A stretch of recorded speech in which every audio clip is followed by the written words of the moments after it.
দুপারে সালিশ আমার পছন্দ না, আমার করতেই মন চায় না। একবারে রাইতে হলে আমার একটু ভর হয়। তারপরেও যখন ডাকিছিস তাড়াতাড়ি কয় না, আমি উঠলাম। মাতুব্বার এ কথা আসলে কোয়া যায় না। তাহলে থাক, কইস নে আমি উঠলাম। কোন মুখ দিয়ে কব এই কথা? এই মুখ দিয়ে ক। শালার বুড়ো খাদুনির মনে হচ্ছে। কার কলি? এই আমার না, এই বুড়ো যাইরো তার বুড়ো কালে বিয়ে করা শখ হয়েছে। তার মুখে লাথি মেরে দিবা না, তোর শখ হয়নি? ও যাইরো আমার তো বিয়ে করাবে, আর বিয়ের আগে বিয়ে করেনি বুড়ো বয়সে ভীমরতি ধরেছ নাকি? এই করিস তা তোর কি? তোর কি খাদি দিদি করছে? এই কালি তোরা দুইজন ঝগড়া কর, বাজারটা করে থোয়াছি। তাও হয় না মাতুব্বার, আগে সালিশটা করে থিয়া যাও। তা কি হয়েছে আমার কাজ ক? তুই বাপ্পিটা এরকম চুল ছিঁড়াছিড়ি করতিস কে? সে আমার আব্বা, তা তো জানেন। আমি আজ 3 দিন বিয়ে করেছি। না খালাম তো তোর বিয়েতে, ভালোই দিল। তা তো খাইলে, আমি আজ বিয়ে করেছি 3 দিন। সে আমার শাউরির কি কায়দায় করে বিয়ে? কিরে মালটা ভাই, কি দিয়ে কি কাজ টুক করেছিস কি? ওই রকম করে লজ্জা দিস না দিন। বিয়ে তো খারাপ কিছু না, সেও আমার চাইলো, আমিও তার চাইছি, তাই বিয়ে করে ফেলেছি। বাহ, তা তো ভালো কাজ।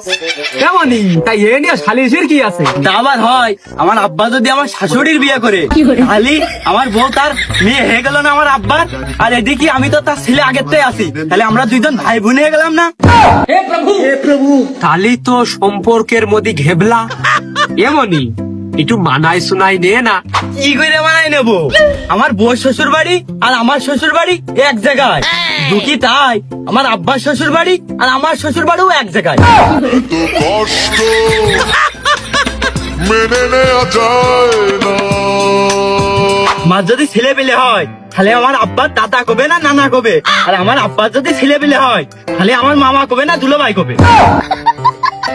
তো মহা বিপদে বললাম। এর আগে এরম সালিশ তো আমার সামনে আসেনি। আমি কোন দিক পক্ষ নেবো এ তো বললাম আমি। আমার বউ আমার সাথে ঝগড়া করে বাপের বাড়ি যাবে কি করে? বাপের বাড়ি যে ঘুরের মধ্যে ওই রাস্তাতে ঘুরে আসে কি আবার এই বাড়ি উঠবে? আরে বাপু, ঝগড়া না নাই করলে? ঝগড়া নাই করলাম না, কিন্তু আমার যখন শ্বশুর বাড়ি জাতি মন যাবে তখন আমি কোনে যাবো? আরে যা, তুই আমাদের বাড়িতে আসেন, যা তোর পাস। এক তো রান্ধো না, খালিশ করে পোল্টে ছাপিয়ে বেড়াও। আমার বাড়িতে আমি মূল্য খাবো? কেন তোর ঢুক পিঠা বানাত কোবানে?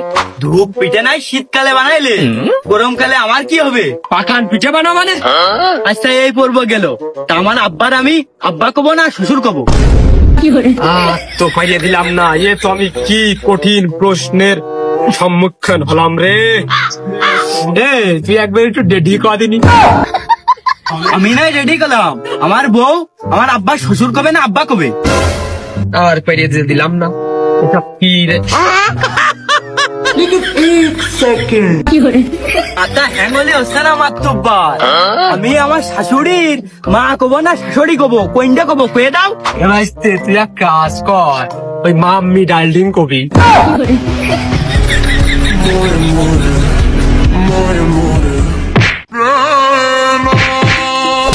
আমার বউ তার নিজের মা শাশুড়ি কবে না মা কবে, কোনটা কবে?